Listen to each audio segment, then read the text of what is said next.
Prabhuji, thank you for everybody's blessings because I know that I am not qualified to speak on 12th chapter, but still because of your mercy and everybody's order I am trying to speak something. तो जैसा मैंने कहा, मैं अधिकारी व्यक्ति नहीं हूँ अध्याय 12 पर कुछ भी कहने के लिए, लेकिन क्योंकि हमने एक संकल्प लिया है और उसमें अध्याय 12 भी आता है, तो मैं प्रयास करूंगा श्रील प्रभुपाद ने और हमारे आचार्य गणों ने क्या समझाया है उसके आधार पे कुछ टीका टिप्पणी करने का। अगर मेरे से कोई गलती हो तो मुझे क्षमा करिएगा, और आप सबके सहयोग से ही हम भक्ति योग को समझ पाएंगे। तो हम आप सबकी कृपा की याचना करते हैं, आप सबको दंडवत प्रणाम करते हैं और हम भक्ति योग सीखने का प्रयास करना शुरू करते हैं। जय श्री कृष्ण चैतन्य प्रभु नित्यानंद, श्री अद्वैत गदाधर शिवासादि गौर भक्त वृंद। हरे कृष्णा कृष्णा कृष्णा हरे हरे, हरे राम राम राम हरे हरे। हरे कृष्णा कृष्णा कृष्णा हरे हरे, हरे राम राम राम हरे हरे। हरे कृष्णा कृष्णा कृष्णा हरे हरे, हरे राम राम राम हरे हरे। तो हमने पिछले सत्रों में अध्याय 11 तक का अध्ययन किया है और आज हम अध्याय 12 पर आ गए हैं। अध्याय 12 बहुत महत्वपूर्ण है हम सब भक्तों के जीवन के लिए, क्योंकि अध्याय 12 में हमें भक्ति योग के बारे में भगवान स्वयं अपने मुख से बताएंगे। तो अभी तक भगवान ने क्या क्या बताया है पिछले अध्यायों में। भगवान ने द्वितीय अध्याय में सबसे पहले जब अपना संभाषण शुरू किया था तो उन्होंने ये बताया कि हम एक शरीर नहीं है, हम एक आत्मा है। उसके बाद में भगवान को समझने और उन तक पहुंचने के अलग अलग रास्तों की विवेचना की, जिसमें उन्होंने बताया कि एक रास्ता कर्म का रास्ता है, जिसमें धीरे धीरे प्रगति करके हम भगवान की भक्ति के मार्ग में आ सकते हैं। दूसरा ज्ञान का रास्ता है और तीसरा ध्यान का रास्ता है। तो इस तरीके से भगवान ने 3 अलग अलग रास्तों की विवेचना की। और हमने ये भी देखा है कि भगवत गीता को ओवरऑल हम 3 पार्ट में डिवाइड करते हैं, जिसमें पहले 6 अध्याय जो हैं वो कर्म योग के बारे में, बीच के जो अध्याय हैं वो भक्ति योग के बारे में, जो हमारा सेशन अभी चल रहा है, और इसके आगे के अध्याय जो हैं वो ज्ञान योग के बारे में। तो भगवान ने इस तरीके से 3 मुख्य रास्ते हमें भगवान तक पहुंचने के लिए बताए। और 10वें और 11वें अध्याय में भगवान ने अपनी विभूतियों का वर्णन किया और अपने विश्व रूप का दर्शन कराया। और हमने देखा किस तरीके से अर्जुन जो है वो भ्रमित हो जाते हैं और भयभीत हो जाते हैं भगवान के विराट रूप को देखकर, और वो भगवान से संस्तुति करते हैं कि आप मुझे अपना पुराना वही रूप दिखाइए जो उसको देखने का मैं अभ्यस्त हूँ। तो यहाँ तक बात हो चुकी है।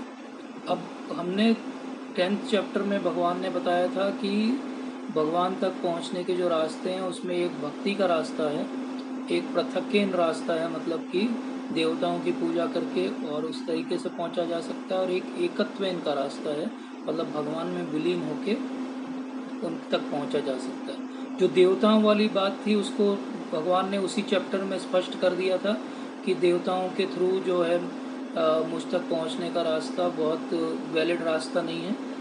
और उस अध्याय में और आगे के अध्याय में भगवान ने ये भी बता दिया कि किस तरीके से भक्ति की विवेचना उन्होंने थोड़ी थोड़ी आरंभ की करना। अब आज के सत्र में हम देखेंगे कि भगवान अपने मुख से भक्ति योग की महिमा का वर्णन करेंगे।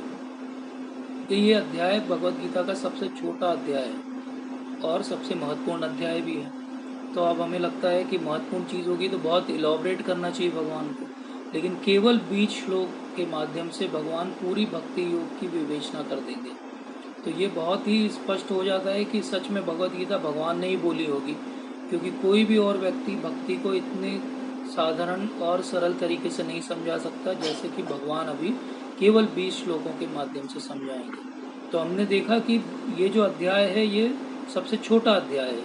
हमने ये भी देखा कि भगवान स्वयं भक्ति की महिमा का वर्णन करेंगे, लेकिन साथ ही में ये अध्याय सबसे मुश्किल भी है समझने के लिए, क्योंकि भगवान बहुत कैप्सूल फॉर्म में, बहुत शॉर्ट में बहुत सारी चीज़ों की जो है वो विवेचना करेंगे। इसलिए इसको ध्यान से समझना इस पूरे अध्याय को बहुत आवश्यक है, तभी हमारी भक्ति में प्रगति जो है वो सुनिश्चित हो सकती है। तो इसलिए बहुत इम्पॉर्टेंट है कि हम डिटेल से इस अध्याय को समझें। वही करने का आज हम प्रयास करेंगे आप सभी के कृपा से और सहयोग से। जैसा हम हर बार करते हैं, अध्याय को हम 3 अलग अलग भागों में इसको समझ सकते हैं। पहले 7 जो श्लोक हैं वहाँ भगवान ये बताएंगे कि किस तरीके से भगवान का साकार रूप उनके निराकार रूप से ज़्यादा बड़ा है। उसके बाद भगवान बताएंगे कि भक्ति के अलग अलग जो स्तर होते हैं, स्टेजेस होती हैं प्रोग्रेसिव, वो कैसे होती हैं।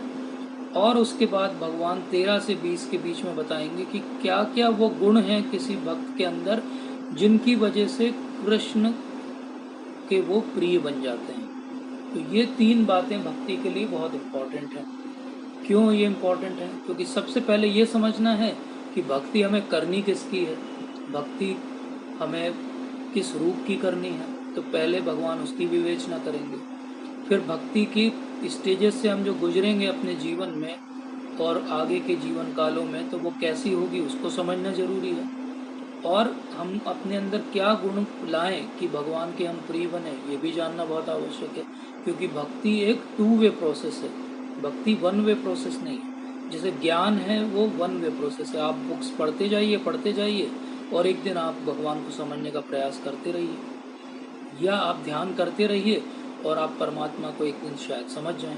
लेकिन भक्ति जो है वो 2 वे प्रोसेस है। भगवान पहले ही बता चुके हैं कि ये यथा माम प्रपद्यन्ते तांस तथैव भजाम्यहम्। तो भगवान रेसिप्रोकेट करते हैं, इसलिए भक्ति में रेसिप्रोकेशन है दोनों तरफ की पार्टी का। इसलिए भक्ति को समझना जरूरी है और उन क्वालिटीज़ को भी समझना जरूरी है जिससे भक्ति की ग्रोथ हमारे जीवन में होगी।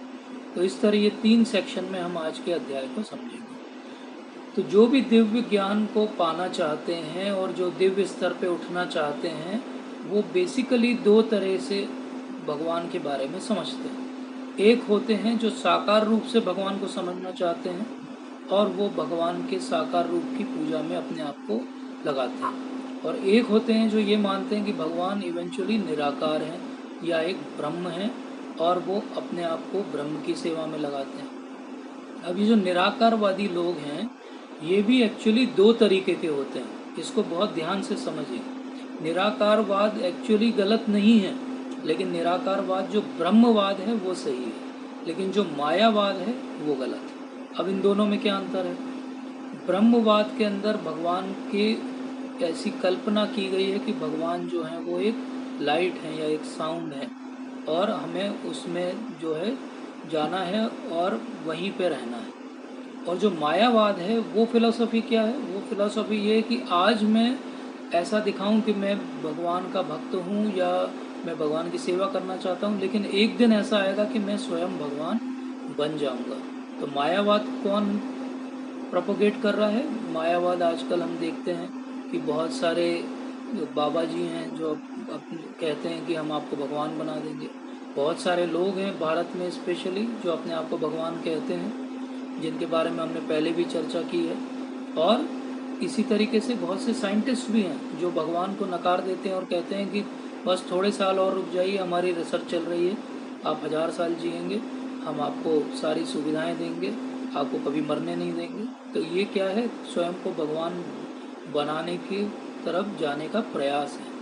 तो ये 2 तरीके के जो लोग हैं, एक पर्सनलिस्ट और एक इम्पर्सनलिस्ट, दोनों ही भगवान को जानने का प्रयास कर रहे हैं, लेकिन एक प्रयास कर रहा है साकार रूप का निरूपण करके और एक प्रयास कर रहा है निराकार रूप का निरूपण करके। और भगवान के पास अगर हमें एसोसिएट होना है, उनके साथ रेसिप्रोकेट करना है, तो हमें साकार रूप की पूजा करनी पड़ेगी, जिसको श्रील प्रभुपाद ने डिवोशनल सर्विस कहा। भक्ति का अंग्रेजी में उन्होंने जो ट्रांसलेशन किया वो कहा डिवोशनल सर्विस, केवल डिवोशन नहीं कहा। क्यों सर्विस कहा? क्योंकि डिवोशन का मतलब ही सर्विस है। हम भगवान से पृथक हमारी सत्ता है, लेकिन हम छोटे से हैं, हम अणु हैं, और भगवान क्या है, वो विभु हैं। हमारा कार्य क्या है, भगवान की सेवा में लगना है। इसीलिए भक्ति का एक्चुअली ट्रांसलेशन क्या होगा, भक्तिमय सेवा या डिवोशनल सर्विस। और ऐसा नहीं कि ये कंक्लूजन भगवान केवल अभी 12वें अध्याय में ही देंगे, ये कंक्लूजन वो दूसरे अध्याय से दे रहे हैं। दूसरे अध्याय में जैसे अभी हमने विचार किया कि सबसे पहले उन्होंने बताया कि हम ये शरीर नहीं है, आत्मा है, और फिर उन्होंने बताया कि आत्मा का कार्य क्या है। इसी तरीके से भक्ति योग जो है सबसे अच्छा योग है, ये 6वें अध्याय में भी बता चुके हैं। 7वें अध्याय में फिर उन्होंने बताया था कि जो जीवात्मा है वो भगवान का एक अंश है, वो भगवान में कभी विलीन नहीं होता है। इसलिए हमें क्या करना है, उनकी सेवा में अपने आप को नियुक्त करना है। इसी तरीके से 8वें में तो पूरे चैप्टर में भगवान बार बार कहते रहे कि अंत काल में मेरा स्मरण करो और मेरे लोक में आ सकते हो। तो ये कंक्लूजन भगवत गीता का ऐसा नहीं है कि शुरू से नहीं चल रहा है, सडनली भगवान इस कॉन्सेप्ट को 12वें अध्याय में ला रहे हैं। वो दूसरे, छठे, 7वें, 8वें चैप्टर में भी यही बात कह चुके हैं। और अर्जुन का क्या कहना है इन सब बारे में, तो अर्जुन भी पहले से ही कह चुके हैं कि ये इम्पर्सनल फीचर जो है वो वेस्टेज है। भगवान ने जब अपना विराट रूप दिखाया तो अर्जुन भयभीत हो गए काल रूप देख के, और उन्होंने भगवान से क्या कहा, भगवान ये सब समेट लीजिए, मुझे तो आपका द्विज रूप ही पसंद करता है, मुझे वही रूप में आपको देखना है। तो इस तरह अर्जुन पहले ही इम्पर्सनल फीचर्स को रिजेक्ट कर चुके हैं, जैसा कि 11वें चैप्टर के कंक्लूजन में भी है। और 11वें चैप्टर के भी अंत में 55 श्लोक में भगवान फिर से यही कहते हैं कि भक्ति जी सबसे सर्वोपरि है। तो इस तरीके से हर जगह जहाँ जहाँ कोई और जो भी पाथ है भगवान तक आने का, उसका निरूपण हुआ है, वहाँ आखिरी में कंक्लूजन यही हुआ है कि भक्ति ही सबसे बड़ा तरीका है भगवान तक पहुँचने का। फिर भी अर्जुन प्रश्न पूछेंगे उनसे। अब ये प्रश्न क्यों पूछेंगे, अर्जुन को स्वयं कोई कन्फ्यूजन नहीं है। अर्जुन ये प्रश्न पूछेंगे हम सब लोगों के लिए। तो हम सब के बिहाफ पे अर्जुन भगवान से क्या पूछते हैं कि जो आपकी सेवा में सदैव तत्पर रहते हैं या जो अव्यक्त निर्विशेष ब्रह्म की पूजा करते हैं, इन दोनों में से किसे पूर्ण माना जाए। तो इस तरीके से भगवान से अर्जुन ने पूछा कि आपका साकारवादी रूप ज़्यादा अच्छा है कि निराकारवादी रूप ज़्यादा अच्छा है। तो अगर हम प्रैक्टिस की बात करें तो एक्चुअली अगर मैं आप सबसे कहूँ कि आंखें बंद करिए और ऐसी चीज़ पे ध्यान लगाइए जो है ही नहीं, तो आप कैसे ध्यान लगाएंगे। हमें ध्यान लगाने के लिए हमें कुछ तो फॉर्म चाहिए। इसलिए अगर मैं आपसे कहूँ आंखें बंद करिए और भगवान श्री कृष्ण के त्रिभंग ललित सुंदर श्याम सुंदर रूप पे ध्यान लगाइए, तो कितना आसान है ध्यान लगाना। तो इस तरह हम एक सिंपल प्रोसेस से समझ सकते हैं कि हमारे लिए फॉर्मलेसनेस को समझना ही इम्पॉसिबल है, क्योंकि फॉर्मलेसनेस है तो वो हमारे सेंसेस में और हमारे कॉन्सेप्ट में फिट ही नहीं होती है। और अगर हम फॉर्मलेसनेस को समझना भी चाहते हैं तो फिर हमें क्या करना पड़ेगा, उपनिषद पढ़ने पड़ेंगे। उपनिषद की लैंग्वेज क्या है, संस्कृत है। और वो भी कौन सी संस्कृत है, ये हम पहले इंट्रोडक्शन में ही समझ चुके हैं कि वो क्लासिक संस्कृत है, जिसको समझने के लिए 22 साल की पढ़ाई लगती है। तो 22 साल की पढ़ाई के बाद तो उपनिषद की बात हमें समझ में आने लगेगी। फिर उसके साथ इतने सारे उपनिषद के साथ बाकी जो चीज़ें हैं, न्याय शास्त्र है और भी बहुत सारी फिलोसॉफिकल चीज़ें हैं, निरुक्त है, वो सब भी पढ़ना पड़ेगा। तो ये बहुत ही लंबा और टीडियस प्रोसेस हो गया। और भगवान को भक्ति में समझना है तो बहुत आसान है। हरे कृष्ण मंत्र का जप करिए, भगवान का फोटो सामने रख लीजिए, विग्रहों की सेवा करिए और गुरु महाराज के कहे अनुसार भगवान की गाथा गाइए, ग्लोरीज गाइए, और क्या हो गया, भगवान को चढ़ाए हुए प्रसाद को ग्रहण करिए, हो गया पत्रम पुष्पम फलम, तो यह भक्ति हो गई। तो इस तरीके से ये लंबी लंबी प्रोसेस इम्पर्सनलिस्ट होके जो है वो अननेचुरल बना देती है। आदमी अंदर से स्टोनी हार्ड हो जाता है, उसका जो हृदय है। आप देखो कभी भी जो निराकारवादी हैं वो बहुत जल्दी से द्रवित नहीं होते हैं। जो भक्त हैं वो किसी की भी परेशानी में तुरंत खड़े हो जाते हैं, लेकिन जो ज्ञानी हैं, ध्यानी हैं, उनके लिए बड़ा मुश्किल है किसी की परेशानी को समझ पाना, क्योंकि वो इतनी डिफिकल्ट प्रोसेस कर रहे हैं कि उनका पूरा ध्यान, पूरी एनर्जी वहीं पे उन्होंने लगा दी। और फ्रस्ट्रेटेड भी हैं, क्योंकि उसके बाद भी कोई रिलेशनशिप तो भगवान से बनी नहीं है। और हमारे जीवन में परेशानी आती तो हम क्या करते हैं, हमें तो पता है, हाथ जोड़ के भगवान से प्रार्थना करें कि भगवान आप ही हैं तारनहार, आप हमारी सारी समस्याएं दूर करिए। तो ये जो इम्पर्सनलिस्ट है, ज्ञानी है, ध्यानी है, वो काहे पे डिपेंड कर रहा है, अपने प्रयासों पे डिपेंड कर रहा है कि मैं बहुत अच्छा प्रयास करूंगा तो मैं बहुत पुस्तक पढ़ लूंगा, मैं बहुत अच्छा प्रयास करूंगा तो मैं जो है बहुत घंटों तक एक ध्यान में, एक मुद्रा में, प्राणायाम में, समाधि में बैठ जाऊंगा। और भक्त क्या करता है, भक्त जानता है कि ये माया से पार मैं नहीं जा सकता, ये तो भगवान श्री कृष्ण ने हमें एक प्रोसेस दे दी है, हम आराम से इस प्रोसेस का पालन करें और भगवान की कृपा होगी तो हमें ले जाएंगे, भगवान की कृपा नहीं होगी तो अगली बार होगी तब ले जाएंगे। तो ये बैकग्राउंड में क्यों इतना बता रहा हूँ इस चैप्टर में, आपको लग रहा होगा कि ये चैप्टर में इतना ज़्यादा इंट्रोडक्शन क्यों दिया जा रहा है, इसलिए क्योंकि अब आगे जो बातें होंगी, मैंने जो अभी तक बताया इस कॉन्टेक्स्ट में समझने का प्रयास करिएगा। तो भगवान क्या कहते हैं, श्री भगवान ने कहा जो लोग अपने मन को मेरे साकार रूप में एकाग्र करते हैं और अत्यंत श्रद्धा पूर्वक मेरी पूजा करने में सदैव लगे रहते हैं, वे मेरे द्वारा परम सिद्ध माने जाते हैं। तो यह क्या हुआ, भगवान ने सबसे पहले साकार रूप के बारे में कहा कि जो उसमें एकाग्र कर रहा है और श्रद्धा पूर्वक लगा हुआ है वो परम सिद्ध माना जाता है। फिर थर्ड और फोर्थ में क्या कहते हैं, लेकिन जो लोग अपनी इंद्रियों को वश में करके तथा सबों के प्रति संभाव रखकर परम सत्य की निराकार कल्पना के अंतर्गत उस अव्यक्त की पूरी तरह से पूजा करते हैं जो इंद्रियों की अनुभूति के परे है, सर्वव्यापी है, अकल्पनीय है, अपरिवर्तनीय है, अचल तथा ध्रुव है, वे समस्त लोगों के कल्याण में संलग्न रहकर अंततः मुझे प्राप्त करते। तो जैसा मैंने कहा कि साकार और निराकार दोनों तरीके बोनाफाइड हैं, भगवान इसीलिए किसी भी पद्धति को नकार नहीं रहे। उन्होंने सेकंड श्लोक में क्या बोला कि साकार जो है वो श्रद्धा पूर्वक मेरी पूजा करते, लेकिन 3 और 4 इतने श्लोक लगे उनको ये बोलने के लिए कि भाई निराकार जो कर रहे हैं वो भी ठीक है, अंततः वो मुझे प्राप्त करेंगे, लेकिन उसके बीच में इतनी सारी कंडीशन डाल दी उन्होंने। अब ये कंडीशन हम देखते हैं कि क्या क्या डाली है। जैसे कि कोई लीगल डॉक्यूमेंट हो, जब उसमें बहुत सारी कंडीशन डली होती हैं, उसी तरह का ये भी एक डॉक्यूमेंट है। तो भगवान क्या कह रहे हैं कि जो अपनी इंद्रियों को वश में करके, तो सबसे पहले तो अपनी इंद्रियों को वश में करके देखिए, इम्पॉसिबल है। फिर उसके बाद सबों के प्रति संभाव रखिए, ये तो और ही मुश्किल बात है। फिर उसके बाद क्या कह रहे हैं भगवान, बड़ी पैराडॉक्सिकल बात करेंगे, वो कहेंगे परम सत्य की निराकार कल्पना करें और अव्यक्त की तरह उसकी पूजा करें, ठीक है। लेकिन फिर आगे क्या बोल देते हैं, वो अकल्पनीय है। अब जो अकल्पनीय है उसकी कल्पना कैसे करें, मतलब भगवान खुद ही कह रहे हैं कि भाई प्रयास मत करो, लेकिन अब वो डायरेक्टली एकदम से निगेट भी नहीं करना चाहते जिनका अट्रैक्शन निराकार की तरफ है, क्योंकि भगवान इतने कृपालु हैं कि वो सोचते हैं चलो ठीक है आज निराकार से है, कल साकार पर भी आएगा, जब वो फ्रस्ट्रेट हो जाएगा निराकार में उसको कुछ नहीं मिलेगा। तो इस तरह भगवान क्या कह रहे हैं, निराकार की कल्पना करो, लेकिन वो तो अकल्पनीय है, वो तो अपरिवर्तनीय है, वो अचल है, ध्रुव है। और उसके बाद फिर एक काम और करो, पहले तो संभाव रखो, इंद्रियों को वश में करो, फिर कल्पना करो उस चीज की जो अकल्पनीय है, और फिर उसके बाद सबके कल्याण में भी संलग्न रहो। अब इतने सारे कंडीशन करने के बाद अंततः मुझे प्राप्त करते हैं। तो अगर हम कलयुग के जीव इस टेम्पलेट को अपने जीवन में बैठाना चाहें तो हमारे लिए इम्पॉसिबल है। हम तो 1 मिनट भी अपने मन को कंट्रोल नहीं कर पाते, तो हम कहाँ से वो अकल्पनीय वस्तु की कल्पना कर पाएंगे जो अपरिवर्तनीय है।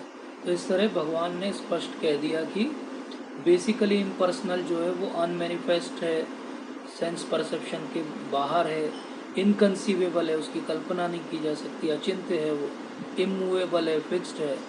तो क्या कर सकते हैं उसकी, अब इसको कैसे, अपने सेंसेस को कंट्रोल करो, सबके लिए संभाव रखो, सबके लिए अच्छा सोचो, कल्याण की भावना रखो और उनकी इस तरह से पूजा करो। तो ये बड़ा ही मुश्किल है, और इसीलिए भगवान कहते हैं कि वासुदेव रियलाइजेशन 7.19 में वो कह चुके हैं कि बहुत ही दुर्लभ है जो वासुदेव तक पहुँचते हैं। बहुनाम जन्मनामन्ते ज्ञानवान माम प्रपद्यन्ते वासुदेवम सर्वमिति स महात्मासु दुर्लभा, केवल दुर्लभ नहीं है, सुदुर्लभा। तो ये वाले रास्ते से सुदुर्लभ ही होगा कोई जो भगवान तक पहुंच पाएगा।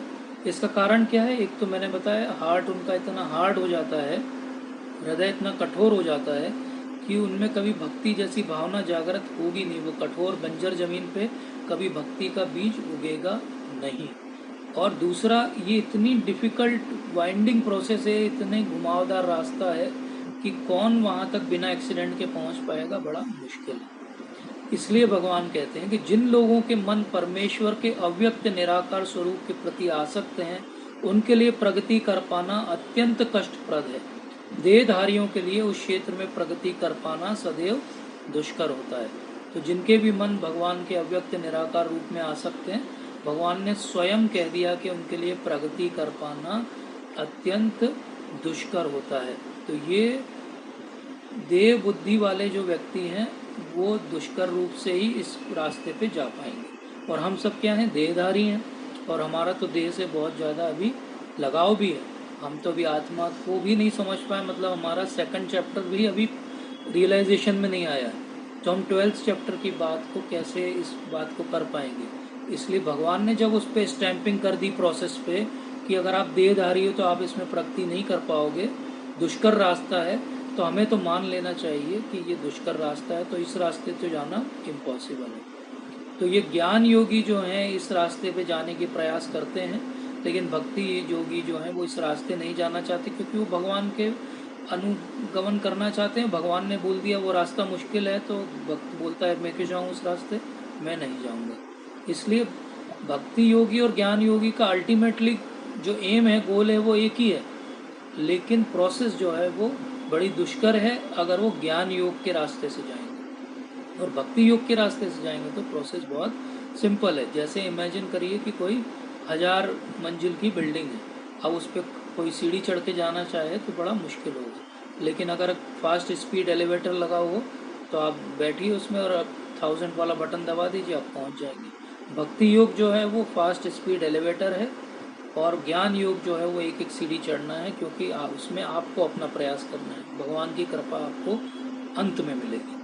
तो जो अपने सारे कार्यों को मुझ में अर्पित करके तथा अविचलित भाव से मेरी भक्ति करते हुए मेरी पूजा करते हैं और अपने चित्तों को मुझ में स्थिर करके निरंतर मेरा ध्यान करते हैं, उनके लिए हे पार्थ में जन्म मृत्यु के सागर से शीघ्र उद्धार करने वाला हूँ। तो यहाँ बहुत स्पष्ट बार बार भगवान ने कह दिया कि मुझे, मेरी, मेरी, मुझे क्यों बोल दिया, बहुत स्पष्ट करने के लिए बोल दिया कि मैं निराकार की जो है अनुशंसा नहीं कर रहा हूँ। मैं तो कह रहा हूँ साकार रूप में मेरी भक्ति करो, अविचलित भाव से मेरी पूजा करो, अपने चित्त को स्थिर करके मेरा ध्यान करो, और मैं तुम्हें जन्म मृत्यु के सागर से उद्धार करूँगा। मतलब क्या हुआ कि अब भगवान ने रिस्पॉन्सिबिलिटी ले ली है भक्त की, कि वो यहाँ से उद्धार भक्त का भगवान की कृपा से होगा। भक्त को तो केवल थोड़ा सा अपना एंडेवर करना है, थोड़ा सा उसे अपना प्रयास करते हुए अपने आप को दिखाना है। तो इसलिए हमें क्या करना है, अगर भक्ति में हमें आगे बढ़ना है तो कुछ नहीं करना है, इतना सा काम करना है जो भगवान ने बोला है। तो बाकी अपन पिछले अध्याय में भी देख चुके हैं, योगक्षेमम वहाम्यहम। तो भगवान ने कहा है कि जो आपके पास है उसको मैं प्रिजर्व करूँगा, और जो नहीं है वो मैं आपको ला के दूंगा। तो ये हमने अर्जुनाचार्य की कथा भी उस समय सुनी थी कि किस तरीके से योगक्षेमम वहाम्यहम भगवान स्वयं करते हैं, वो किसी के थ्रू नहीं कराते हैं। यहाँ भी भगवान क्या कह रहे हैं, मैं जन्म मृत्यु के सागर से शीघ्र उद्धार करने वाला हूँ। तो ऐसा नहीं कि वो किसी एजेंट को भेजेंगे, भगवान स्वयं आएंगे। आप सबने वो एक पिक्चर देखा होगा कि भक्त जो है हाथ ऊपर उठाए हुए और भगवान गरुड़ जी पे सवार आते हैं और उसका हाथ पकड़ के ले जा रहे हैं। तो इसी तरह अगर हम भक्ति में संलग्न रहेंगे तो भगवान हमारे लिए ऐसा ही करेंगे। अगर रियलाइजेशन की बात करें तो जैसा हमने कहा था, साकार और निराकारवादी जो लोग हैं, एक ब्रह्म की कल्पना करते हैं, एक तो मायावादी हैं जो भगवान बनना चाहते हैं, उनको हमने हटा दिया। जो बोनाफाइड निराकारवादी हैं वो ब्रह्मवादी हैं, और एक भक्त हैं जो भगवान की पूजा करते हैं। ब्रह्म जो है वो निर्गुण है, उसकी कोई क्वालिटी नहीं है, और सगुण है भगवान जिनकी सारी क्वालिटीज़ हैं, और उन क्वालिटीज़ से हमें लगाव हो जाता है भगवान की। ब्रह्म जो है उसको समझा नहीं जा सकता, अचिंत्य है, हर जगह फैला हुआ है, कभी चेंज नहीं होता है। लेकिन भगवान जो है वो भी अचिंत्य हैं, लेकिन इतनी सारी उनकी जो है अलग अलग पोटेंसीज हैं, इतने ज़्यादा उनके अलग अलग रूप हैं, और उनमें से किसी भी एक भाव में हम उनकी सेवा और उनकी भक्ति कर सकते हैं। इस तरीके से ब्रह्म की रियलाइजेशन में अंत में क्या है, अगर हमें ब्रह्म नहीं मिला तो हमें कुछ भी नहीं मिलेगा। लेकिन भगवान के इसमें भगवान ने स्वयं गारंटी दी है कि वो आएंगे और हमारा उद्धार करेंगे। लेकिन ब्रह्म के लिए ऐसा नहीं बोला उन्होंने। ब्रह्म के लिए तो ये बोला कि ये बड़ा ही दुष्कर रास्ता है। तो इस तरीके से ब्रह्मवादी क्या होता है, ब्रह्मवादी भगवान के सत्य और चित्त को समझ पाता है। मतलब ये समझ जाता है कि भगवान जो सत्य है, मतलब हमेशा हैं, शाश्वत हैं, और भगवान के अंदर सारा ज्ञान का भंडार है, इसलिए वो चित्त है। तो ब्रह्मवादी अगर मैक्सिमम कोई ब्रह्मवादी के एक्सट्रीम पे पहुंचेगा तो वो भगवान के दो एस्पेक्ट को समझ पाएगा, सत्य और चित्त। लेकिन सत्य और चित्त भगवान के कंप्लीट अंडरस्टैंडिंग नहीं है। सत्य और चित्त भगवान का एक हिस्सा है। जो बड़ा हिस्सा है भगवान को समझने का वो है आनंद। तो सत्य, चित्त और आनंद, जो भगवान को समझते हैं वो सत्य, चित्त और आनंद तीनों को समझते हैं। तो वो ये समझते हैं कि भगवान जो है वो हमेशा है, इटर्नल है, सत्य है। भगवान चित्त हैं क्योंकि सारा ज्ञान उनसे आ रहा है, षड ऐश्वर्यों से पूर्ण है भगवान।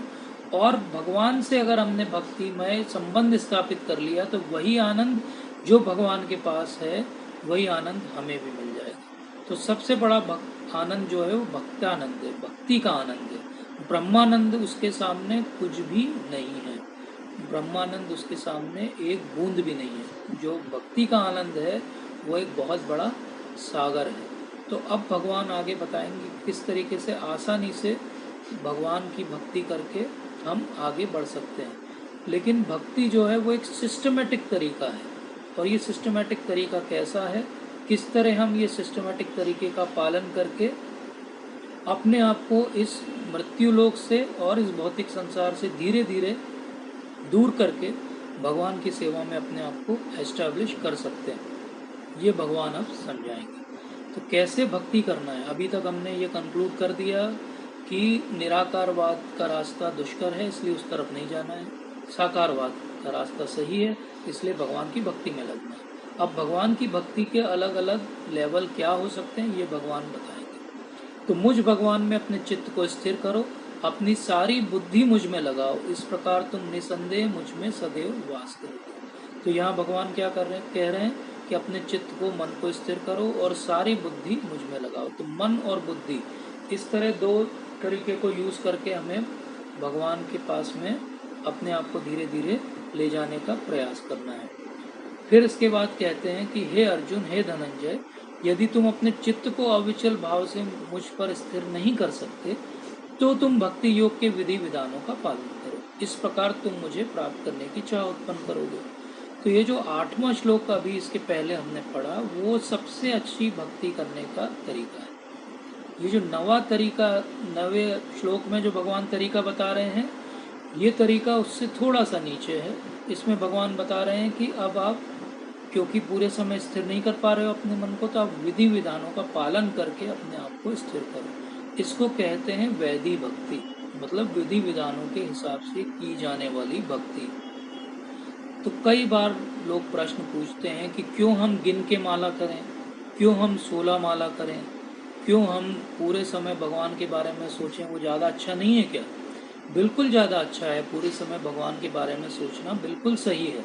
और श्रील प्रभुपाद कहते हैं कि 16 round on the beats and unlimited of the beats, मतलब कि 16 माला पे करना है और बाकी जो है पूरे दिन भर भगवान का चिंतन करना है, ताकि हम धीरे धीरे भगवान से एक लगाव और भगवान को प्राप्त करने की चाह उत्पन्न कर सकें। लेकिन अभी हम 8th श्लोक के स्टेज पे नहीं है कि पूरे समय हमारा मन वहाँ लगा रहे, इसलिए हमें विधि विधानों का पालन करना आवश्यक है।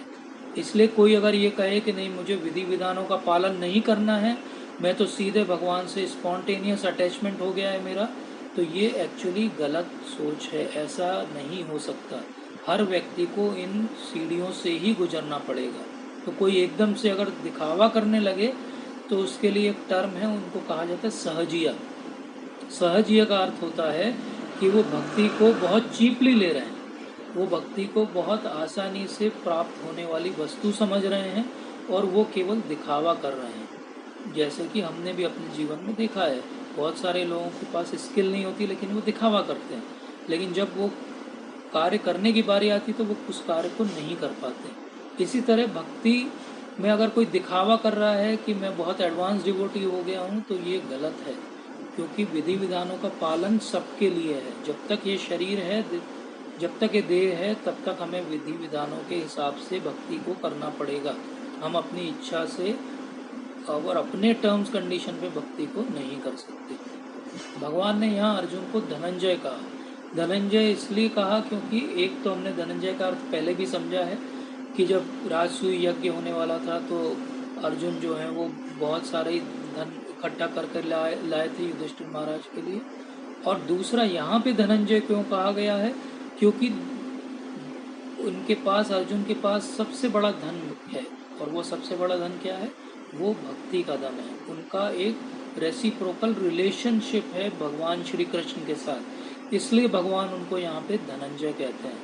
तो धन को उन्होंने जीत लिया है। किसको जीत लिया है? भक्ति को जीत लिया है। तो भक्ति इतनी रेयर क्यों है? उसका कारण है क्योंकि भक्त अगर पराकाष्ठा पे पहुंच जाए तो भगवान उसके अधीन हो जाते हैं। तो भगवान को अगर किसी को अधीन करना है तो सबसे आसान तरीका क्या है? भक्ति के माध्यम से आप अधीन कर सकते हो।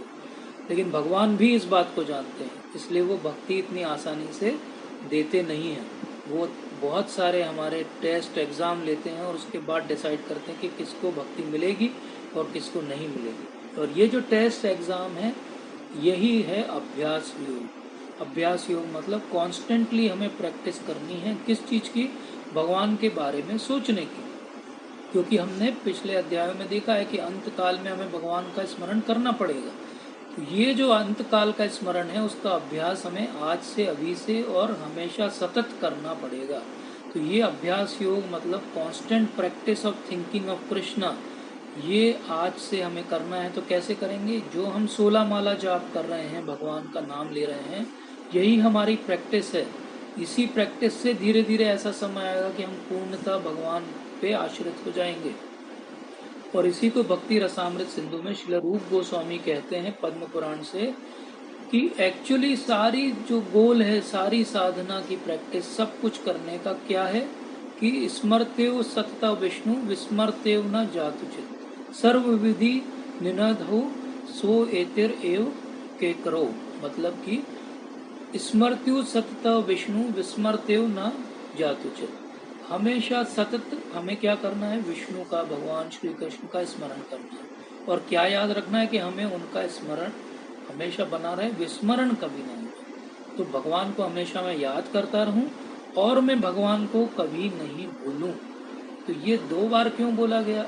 एक बार बोल सकते थे कि अब हमेशा भगवान को याद करें, लेकिन क्यों बोला गया कि भगवान को कभी ना भूलें? क्योंकि कई बार होता है कि जब जीवन में परेशानियां आती हैं तो हमारी चाहे 20 साल 25 साल की भक्ति का जीवन हो गया हो, वो परेशानी के समय हमें क्वेश्चन उठ जाता है भगवान के अस्तित्व पे, और प्रश्न उठ जाता है कि क्या सच में भगवान होते हैं कि नहीं होते हैं? कहीं ऐसा तो नहीं कि ये मैं 20-25 साल से जो कर रहा हूँ सब गलत कर रहा हूँ। तो इसीलिए कहा गया कि याद भी रखो भगवान को और कभी भगवान को भूलो भी नहीं। और ये 2 चीज ऐसा समझ लीजिए, ये पूरे शास्त्रों की बाउंड्री है। सब शास्त्र इन 2 प्रिंसिपल पे आधारित है।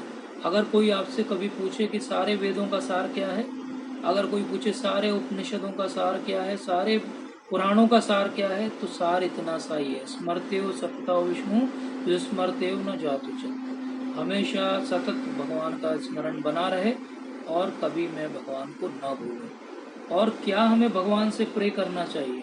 तो भगवान से भी हमें यही प्रार्थना करनी चाहिए, स्मर्तेव सतता विष्णु विस्मर्तेव न जातुचित। हे भगवान, मैं आपको हमेशा याद रखूं और मैं कभी भगवान आपको न भूलूं। तो इस तरीके से अब आगे जब भगवान आगे की स्टेजेस में बताएंगे कि किस तरह अब आप पूरे समय भगवान को याद नहीं कर सकते, तो भगवान ने थोड़ा सा और लीवरेज दिया कि ठीक है, पूरे समय याद नहीं रख सकते, कोई बात नहीं, आप जो है वो साधना भक्ति के नियमों का पालन करो और धीरे धीरे मुझे याद करने की अपनी हैबिट को डेवलप करो, ताकि मेरे प्रति तुम्हारी चाह जो है वो और बढ़े। अब इसके बाद में क्या बताएंगे भगवान कि यदि तुम भक्ति योग के विधि विधानों का भी अभ्यास नहीं कर सकते, अब और भगवान जो है कृपालु हो गए, तो मेरे लिए कर्म करने का प्रयत्न करो। क्योंकि मेरे लिए कर्म करने से तुम पूर्ण अवस्था सिद्धि को प्राप्त होगे। तो यहाँ भगवान ने ये बहुत ध्यान देने की बात है कि सिद्धि जो शब्द यूज किया, सिद्धिम, ये सिद्धि भक्ति के साथ यूज किया उन्होंने। नॉर्मली हम सिद्धि की बात करते हैं तो हम जो है वो ध्यानी लोगों की बात करते हैं कि वो सिद्धियों के पीछे रहते हैं कि अणिमा लघुमा ऐसे बहुत सारी प्राप्ति ऐसी सिद्धियां होती हैं। लेकिन यहाँ भगवान क्या कह रहे हैं, सिद्धि किसको मिलेगी? जो भगवान के लिए कार्य करेगा उसको मिलेगी। तो पहला तो भक्ति योग का उन्होंने स्पॉन्टेनियस अटैचमेंट, दूसरा उन्होंने बताया भक्ति योग का विधि विधान या वैधि भक्ति, और वो भी नहीं हो पा रहा है तो कर्म करने का प्रयत्न करो, क्योंकि मेरे लिए कर्म करने से तुम पूर्ण अवस्था को प्राप्त हो सकोगे।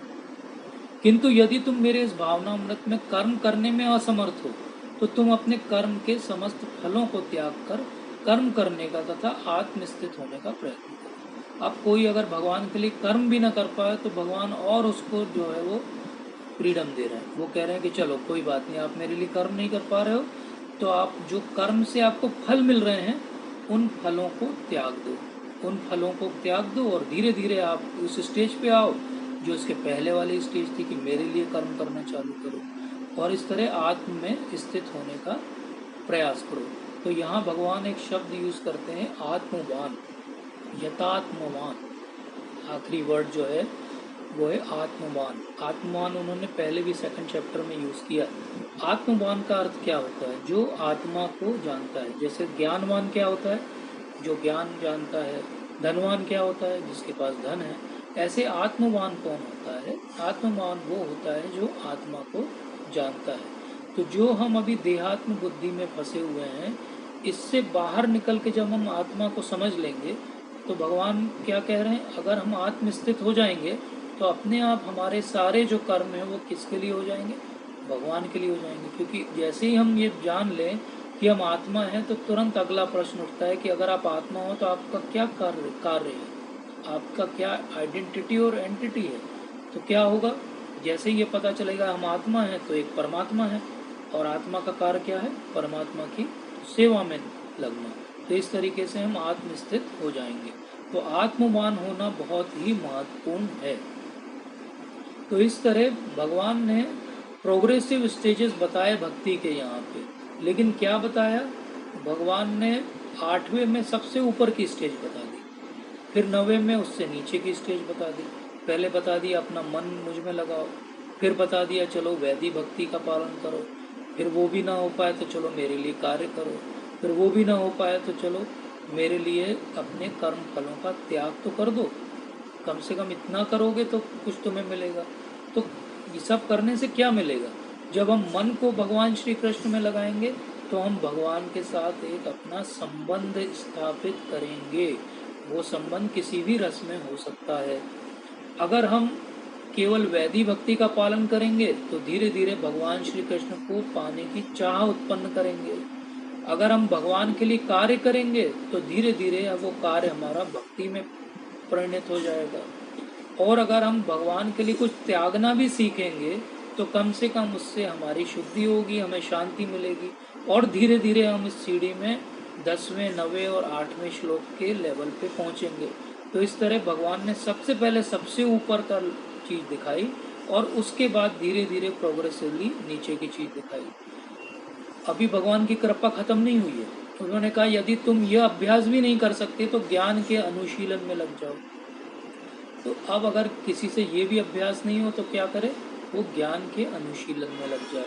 लेकिन ज्ञान से श्रेष्ठ ध्यान है, और ध्यान से भी श्रेष्ठ है कर्म फलों का परित्याग, क्योंकि ऐसे त्याग से मनुष्य को मन शांति हो सकती है। तो शांति अगर किसी को चाहिए तो क्या करना पड़ेगा? कर्म फलों का परित्याग करना पड़ेगा। क्योंकि हमारी एंजाइटी किस चीज़ की है? हम में से ज़्यादातर को एंजाइटी कर्म करने की नहीं है। हम में से सबको एंजाइटी इस बात की होती है कि इसका रिजल्ट क्या मिलेगा, और जब रिजल्ट हमारे अनुरूप नहीं मिलता है तो हम जो है बहुत विचलित हो जाते हैं। तो अगर मन में शांति चाहिए तो हमें क्या करना पड़ेगा? कर्म फलों को त्यागना पड़ेगा। तो जब कर्म करते हुए हम ये विचार करेंगे कि मेरा अधिकार केवल कर्म करने का है और फल क्या मिलेगा और जो भी मिलेगा मैं उसे एक्सेप्ट कर लूँगा, तो अपने आप हमारा मन कर्म करते हुए शांति में स्थापित हो जाएगा। यहाँ ध्यान ये देना है कि ये 12.12 श्लोक भगवद गीता का सबसे गलत समझा हुआ श्लोक है दुनिया के द्वारा। यहाँ ये भी ध्यान देना है कि जब भी हम भगवद गीता पढ़ते हैं, 12वें चैप्टर को पढ़ते हैं, तो इस श्लोक को बहुत ध्यान से समझ के पढ़ना चाहिए, नहीं तो हमारी पूरी भक्ति जो है वो डिस्टर्ब हो सकती है। तो इस बात को बहुत ध्यान देने की ज़रूरत है। तो यहाँ पे एक सीक्वेंस हमने जैसा बात की बताई गई है, और ये सीक्वेंस में हमेशा जो है भगवान श्री कृष्ण को याद करना सबसे पहले बताया, उसके बाद साधन भक्ति बताई, उसके बाद में निष्काम कर्म योग बताया, सर्वभूतानां ज्ञात्वा मां शांति मुच्यते। 20 का फॉर्मूला क्या है? वही है जो पहले भगवान 5th चैप्टर में भी बोल चुके हैं कि ये पूरे संसार का भोक्ता एक्चुअली केवल भगवान है, इस सारे लोगों के महेश्वर केवल भगवान है, और सबके वो सूरज भी हैं। इसलिए अगर ये हम जान लें कि वो सूरज है और सब चीज़ उनकी है, तो हमें किस बात की एंजाइटी रहेगी। तो अगर किसी को जीवन में शांति चाहिए तो क्या करना है? जीवन में शांति चाहिए तो 12.12 और 5.29 ये 2 श्लोक को हमेशा पढ़ के समझना चाहिए।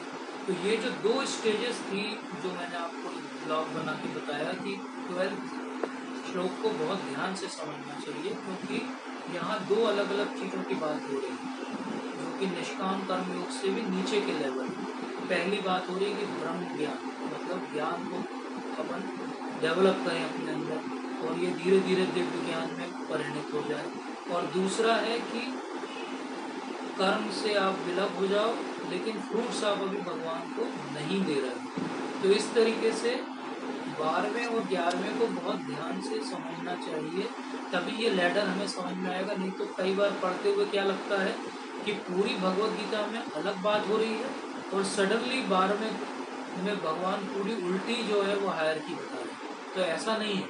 इसको समझना कैसे चाहिए? इसको समझने के लिए छोटी सी एनालॉजी समझते हैं। जैसे एक पेड़ है, उसका तना है और तने के ऊपर बहुत सारी पत्तियां हैं और बहुत सारे फल हैं, और उसी पेड़ के तने से एक ऑफशूट निकल जाए, साइड में एक छोटी सी टहनी निकल जाए, तो हम उस टहनी पे ज़्यादा ध्यान नहीं देते। इसी तरह 8वां, 9वां और 10वां जो श्लोक है इस अध्याय का, उसका डायरेक्ट कनेक्शन 12th श्लोक से है।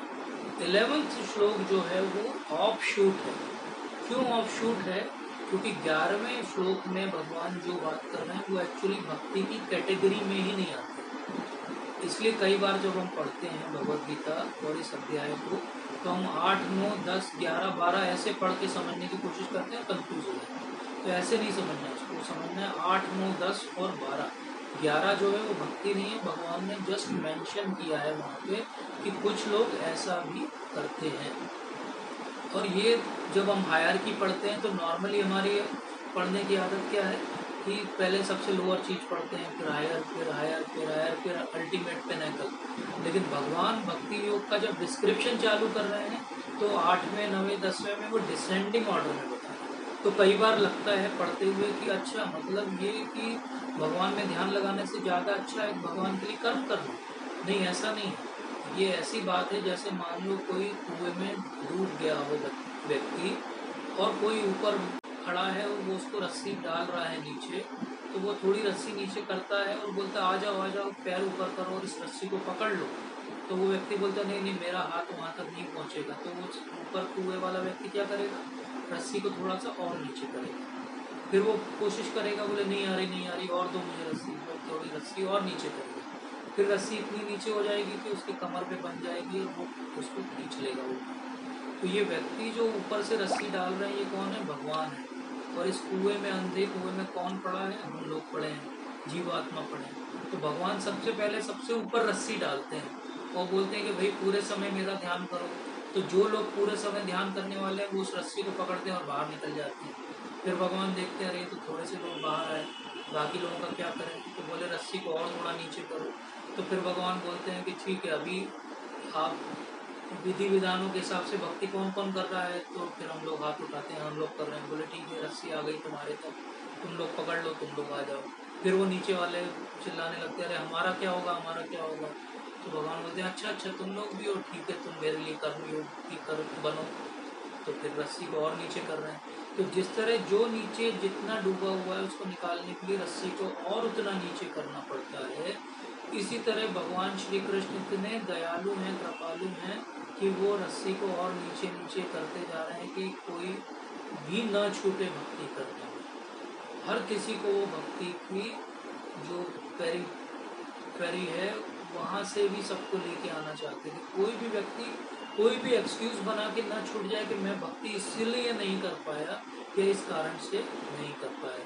तो ये बहुत बड़ी बात है जो हम सबको समझना चाहिए।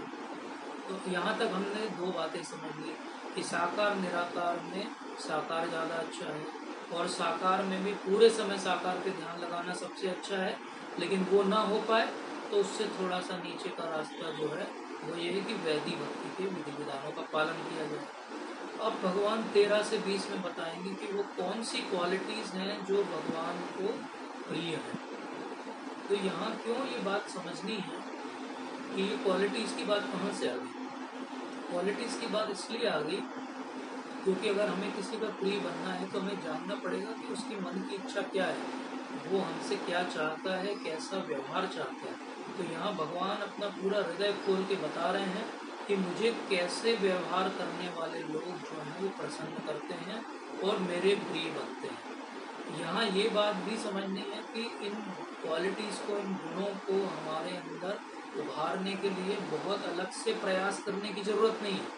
अगर हम भक्ति कर रहे हैं तो ऑटोमेटिकली श्रील प्रभुपाद कहते हैं कि ये सारे गुण हमारे अंदर अपने आप आ जाएंगे। इसीलिए ये सारी जो 34 क्वालिटीज़ भगवान यहाँ पे बताएंगे उनको दो पार्ट में डिवाइड कर सकते हैं। एक है स्वरूप लक्षण और एक है तटस्थ लक्षण। तो सारे के सारे जो है तटस्थ लक्षण है, केवल एक ही जो है स्वरूप या असेंशियल बात है, और वो है भक्तिमान, मतलब कि भगवान के प्रति भक्ति, ये असेंशियल क्वालिटी है। अब हम जब क्वालिटीज़ पढ़ेंगे तो हम इस बात में और थोड़ा सा समझेंगे कि कैसे केवल एक ही जो है असेंशियल क्वालिटी और बाकी सब एंसिलरी क्वालिटीज़ हैं। तो स्वरूप लक्षण एक ही है, वो भक्तिमान, और बाकी सारे जो लक्षण हैं वो तटस्थ लक्षण है, वो अपने आप आ जाएंगे।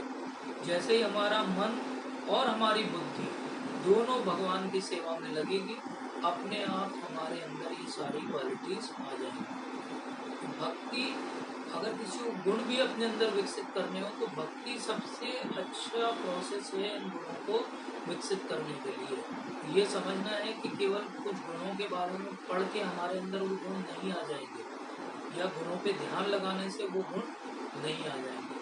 हमें तो अपना एक मॉरल कंपास, एक स्टैंडर्ड ढूंढना पड़ेगा, एक हमें अपना लेवल बनाना पड़ेगा कि क्या हमारा लेवल है भक्ति का, और उस लेवल से नीचे हमें कोई भी कार्य नहीं करना चाहिए। तो ये जो मॉरल कंपास है ये भगवान यहाँ पे हमें देंगे। तो भगवान बताते हैं कि जो किसी से द्वेष नहीं करता लेकिन सभी जीवों का दयालु मित्र है, जो अपने को स्वामी नहीं मानता और मिथ्या अहंकार से मुक्त है, जो सुख दुख में संभाव रहता है, सहिष्णु है, सदैव आत्मतुष्ट रहता है, आत्म संयमी है, तथा जो निश्चित के साथ मुझे में मन तथा बुद्धि को स्थिर करके भक्ति में लगा रहता है, ऐसा भक्त मुझे अत्यंत प्रिय है। ये वाला सेक्शन जब भी आप पढ़ेंगे तो आप देखेंगे बार बार भगवान बोलेंगे समय प्रिय, समय प्रिय, मतलब ऐसा व्यक्ति मेरा प्रिय है, मैं मतलब मेरा। तो यहाँ बार बार भगवान कहेंगे कि ये मेरा प्रिय है। और प्रिय बनने के लिए क्या क्या करना पड़ेगा, हम किसी से भी द्वेष नहीं करें, क्योंकि द्वेष ही कारण है कि हम यहाँ इस संसार में आए। अगर हम भगवान से द्वेष नहीं करते तो हम भगवान की सेवा में निमग्न रहते। हमने भगवान से द्वेष किया, यहाँ आ गए, और वही द्वेष करने की इच्छा अब हमारी इतनी बढ़ गई कि हम यहाँ भी लोगों से द्वेष करने लगे। लोगों से तो छोड़िए, हमें भक्तों से ही द्वेष होने लगता है। कोई भक्ति में आगे बढ़ प्रगति करता है तो हमें द्वेष होने लगता है कि ये मेरे बाद में आया, मुझसे ज़्यादा अच्छा भक्ति कैसे बन गया, मुझे तो 20 साल हो गए, ये तो 4 साल में मेरे से ज़्यादा अच्छी भक्ति कर रहा है। तो ये द्वेष की इच्छा जो हमने भगवान के वहाँ से पैदा की थी वो आज तक हमारा पीछा नहीं छोड़ रही। इसलिए पहली क्वालिटी भगवान ने यही कही कि द्वेष मत करो, क्योंकि जैसे ही आपका द्वेष खत्म होगा ऑटोमेटिकली आप जो है वो सबके मित्र हो जाओगे और आप जो है सारे अहंकार से दूर हो जाओगे। यहाँ ये बात भी समझिए कि मिथ्या अहंकार से दूर कर रहे हैं भगवान। मिथ्या अहंकार मतलब फॉल्स ईगो। हमारा अहंकार कि हम भगवान से पृथक हैं, ये हमेशा रहने वाला है, वो हमारी आइडेंटिटी है। वो अहंकार हम जब भगवान की सेवा में लगेंगे तब भी समाप्त नहीं होगा। लेकिन जो मिथ्या अहंकार क्या है कि ये शरीर मेरा है, ये शरीर का जो अहंकार है, इससे हमें मुक्त होना पड़ेगा। और जब हम आत्मा को जान लेंगे तो हम अपने आप आत्मा में तुष्ट हो जाएंगे, और जब संयमी हो जाएंगे तो अपने आप मन और बुद्धि को स्थिर कर पाएंगे, और जब स्थिर कर पाएंगे तो भक्ति कर पाएंगे। जब ऐसी भक्ति कर पाएंगे तो मैं अर्पित मन और बुद्धि, मतलब मन और बुद्धि मुझे अर्पित कर देगा, ऐसा भक्त मुझे बहुत प्रिय है। तो भगवान इतनी सारी क्वालिटीज़ को यहाँ पे एक साथ एलॉबरेट कर दिए। फिर इसके बाद बताते हैं कि किसी को भी कोई जो परेशान ना करे और किसी को भी जो उससे कोई नुकसान ना हो, ऐसा व्यक्ति उनको बहुत प्रिय है। तो इसका उदाहरण हम देखते हैं कि सुदामा जी जब आते हैं, भगवान के बाल सखा हैं, जब वो आते हैं और भगवान अब द्वारकाधीश हैं, इतने बड़े राजा हैं, इतना उनका इन्फ्लुएंस है, लेकिन वो सुदामा जी आए हैं जान के सब कुछ भूल के दौड़ लगा देते हैं और सारे द्वारों से पार उनके गले लग जाते हैं और उनको लेकर आते हैं, उनके चरण पखारते हैं और उनकी पूरी पूजा करते हैं, आरती उतारते हैं, और उनके साथ में बिल्कुल एक सफाई जो व्यवहार होता है वो करते हैं। तो यहाँ भगवान बता रहे हैं कि उनको सुदामा इतने प्रिय हैं क्योंकि सुदामा जो हैं वो ये सारी क्वालिटीज़ के धनी व्यक्ति हैं, क्योंकि उनसे किसी को कष्ट नहीं पहुँचता, किसी के द्वारा विचलित नहीं होते, सुख दुख में भय चिंता में समभाव रहते हैं, वह अत्यंत प्रिय है। ये सारी क्वालिटीज़ भक्तों के अंदर होना चाहिए। तो फिर से भगवान क्या कह रहे हैं, सच में प्रिय, तो ऐसा व्यक्ति मुझे बहुत प्रिय है। ऐसा भक्त जो सामान्य कार्यकलापों पर आश्रित नहीं है, जो शुद्ध है, दक्ष है, चिंता रहित है, समस्त कष्टों से रहित है और किसी फल के लिए प्रयत्नशील नहीं रहता, मुझे अतिशय प्रिय है। तो ऐसा अनपेक्ष व्यक्ति होना चाहिए, इच्छा से रहित होना चाहिए और शुद्ध होना चाहिए, और भक्त को हर कार्य में दक्ष भी होना चाहिए। भक्त बनने का ये अर्थ नहीं है कि अब हम जो है वो निकारा हो जाए, निकम्मे हो जाए। भक्त बनने का अर्थ है कि हम जो भी कार्य करें वो पूरी दक्षता से करें, क्योंकि अब हम अपने लिए कार्य नहीं करते, अब हम भगवान को रिप्रेजेंट कर रहे हैं। हमारा हर कार्य जो है पूरा समाज देख रहा है, ये एंगल से देख रहा है कि ये अपने आप को भक्त बोलता है। तो अगर हमारा कोई भी कार्य ऐसा होता है जो भक्ति के स्टैंडर्ड का नहीं है तो तुरंत हर व्यक्ति नोटिस करते हैं, क्योंकि सफ़ेद कपड़े पे एक छोटा सा दाग भी दिखाई देता है। जो नोटिस कर रहा है उसमें हो सकता है 100 दोष होंगे, लेकिन वो भक्त के दोष को तुरंत देखता है। इसलिए हमें अपने हर कार्य में दक्ष होना पड़ेगा, और फिर भी चिंता के साथ कार्य नहीं करना है। और जब चिंता नहीं रहेगी तो सारे कष्ट हमारे समाप्त हो जाएंगे। तो किसी फल के लिए हमें प्रयत्नशील नहीं रहना चाहिए। ऐसा बनेंगे तब हम भगवान के प्रिय होंगे। जैसे कि बहुत सारे हमारे जो आचार्यगण हुए हैं, जो षड गोस्वामी हैं, वो सब ज़्यादातर षड गोस्वामी जो है मल्टी बिलियनियर लोग थे, लेकिन वो सब कुछ अपना त्याग के वृंदावन में हर दिन किसी नए पेड़ की शरण लेते थे और वहाँ पे भगवान का भजन करते रहते थे और पूरे समय भगवान के बारे में सोचते रहते थे। जैसे सूरदास जी हैं, मीराबाई हैं, तो ये जो महान नरसिंह मेहता हैं, ऐसे महान जो भक्त हैं पूरी तरीके से भगवान पे आश्रित हैं। वो ये नहीं सोचते हैं कि मेरा अगले दिन क्या होगा। हम सब ने नरसिंह मेहता की कथा को सुना है, किस तरीके से भगवान पे पूरी तरीके से आश्रित रहते हैं। इसी तरीके से भी वो ये नहीं सोचते हैं कि ये कार्य मैं करूँगा तभी होगा, और भगवान को ऐसे जो है बहुत प्रिय हैं। और कौन लोग भगवान को प्रिय हैं? जो कभी हर्षित होता है, न कभी शोक करता है, न तो पछताता है, न इच्छा करता है, जो शुभ तथा अशुभ दोनों प्रकार की वस्तुओं का परित्याग कर देता है। मतलब कुल मिला के जो समभाव रहता है, ऐसा भक्त भगवान को बहुत प्रिय है। तो भगवान फिर कह रहे हैं समय प्रिय, जो मित्रों तथा शत्रुओं के लिए समान है, जो मान तथा अपमान शीत तथा गर्मी, सुख तथा दुख, यश तथा अपयश में संभाव रहता है। अर्थात हमने जो द्वंद्वों के बारे में पढ़ा था वो सारे द्वंद्वों से अतीत हो गया, द्वंद्वातीत हो गया।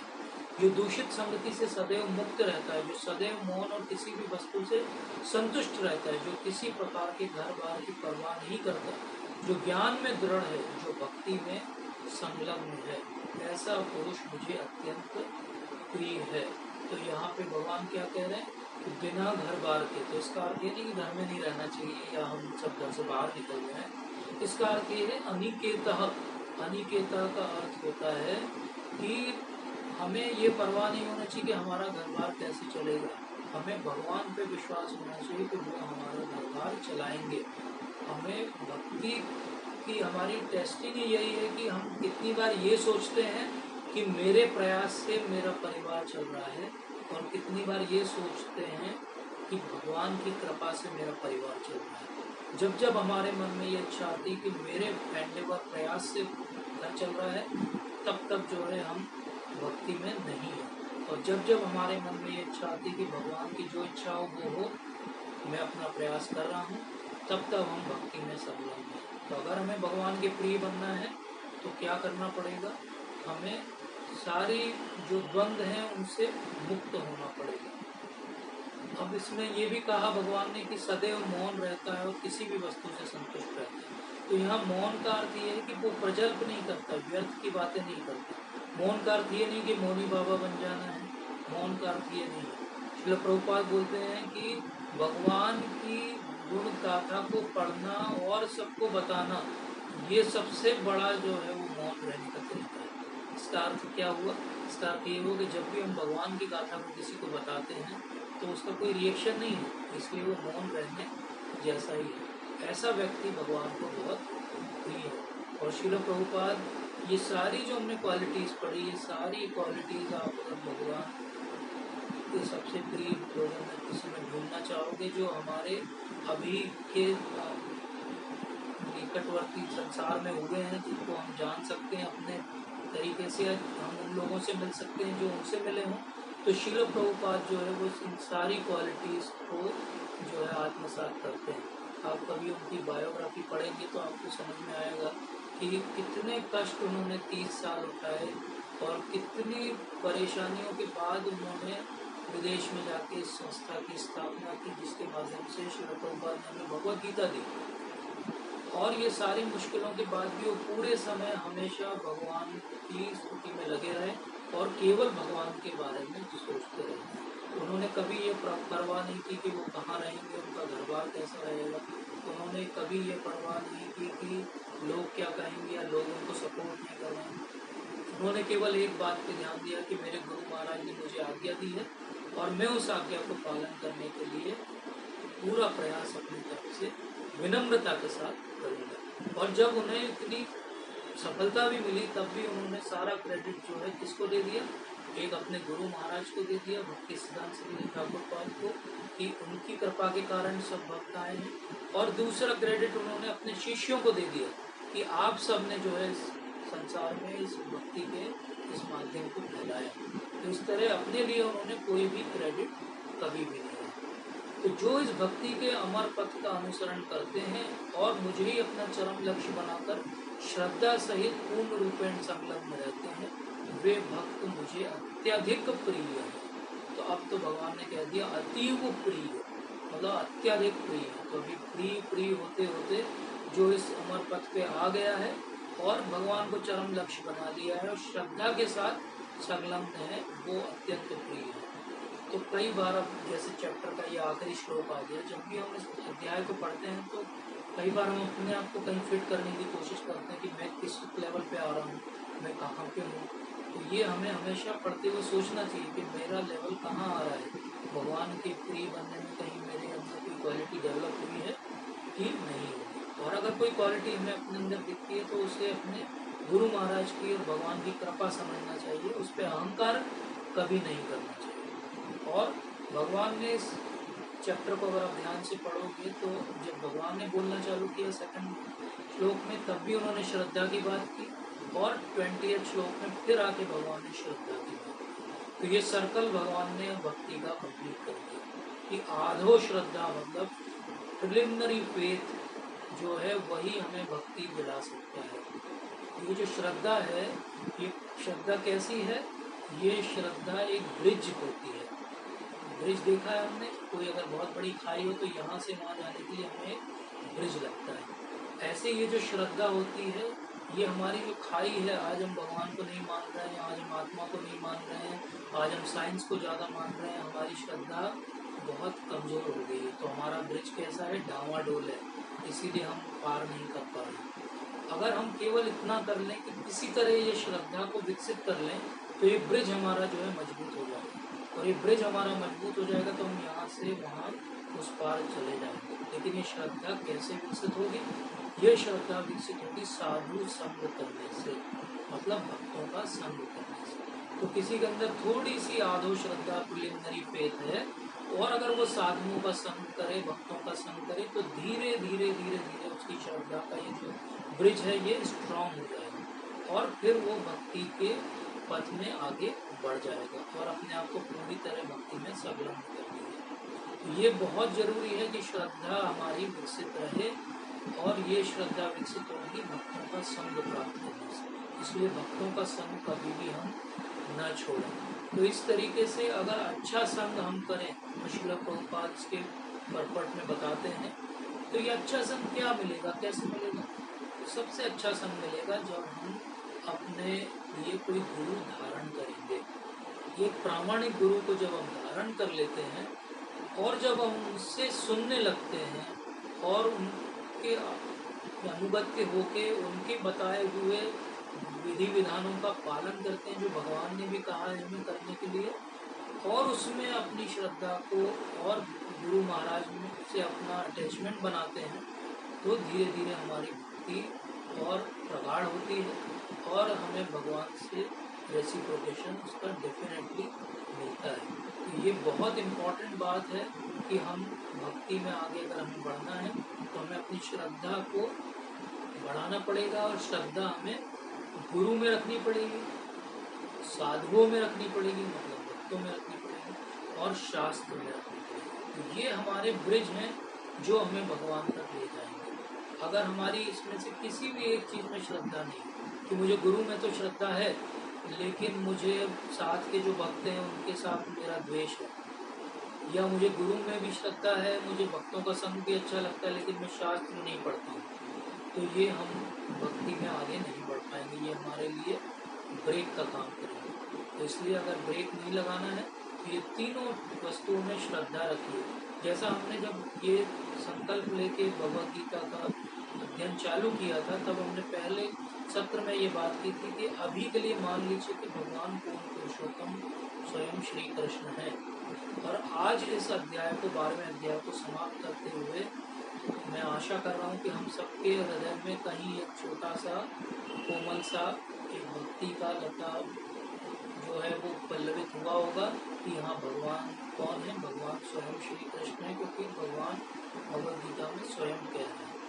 तो इस भगवद गीता का असल में पूरा मैसेज क्या है? बहुत सिंपल है। अगर एक स्लाइड में ख़त्म करना हो तो ये है कि हमारा एक जो है शरीर है, उसके अंदर इंद्रियां हैं, एक हमारा मन है और एक हमारी आत्मा है। जब तक हम शरीर के लेवल पे हैं तो हम देहात्म बुद्धि में जी रहे हैं, और वो केवल देहात्म बुद्धि में जीते हैं तो वो कौन होते हैं? वो जानवर होते हैं, क्योंकि वो एक्चुअली खुद के लेवल पे डिसीजन नहीं ले रहे हैं। जो 3 गुण हैं प्रकृति के वो उनसे कार्य करा रहे हैं। तो देहात्म बुद्धि वाला क्या हो गया? वो तो पशु के समान हो गया। जो व्यक्ति शरीर को भी समझ रहा है और मन को भी समझ रहा है, वो मन को थोड़ा थोड़ा कंट्रोल कर रहा है, लेकिन मन अभी उसके कंट्रोल में नहीं है, तो वो कई बार उसको खतरा ये रहता है कि उसका मन जो है वो दानव जैसा ना हो जाए, वो इतनी डिमांड्स ना करने लगे कि जिसको पूरा करने के लिए वो अपने पूरे शरीर को उसी चीज़ में झोंक दे। तो शरीर के लेवल पे जीने वाले जानवर हो गए, मन के लेवल पे जीने वाले दानव हो गए, और जो आत्मा के लेवल पे जीना चाहते हैं वो होते हैं देवात्म। उनकी आत्मा का उनको ज्ञान है, इसलिए वो देवता जैसे हैं, क्योंकि वो केवल आत्मा का पालन करते हैं। तो अब उसको केवल इतना कार्य करना है कि वो हमेशा उसको ये याद रहे कि वो एक आत्मा है।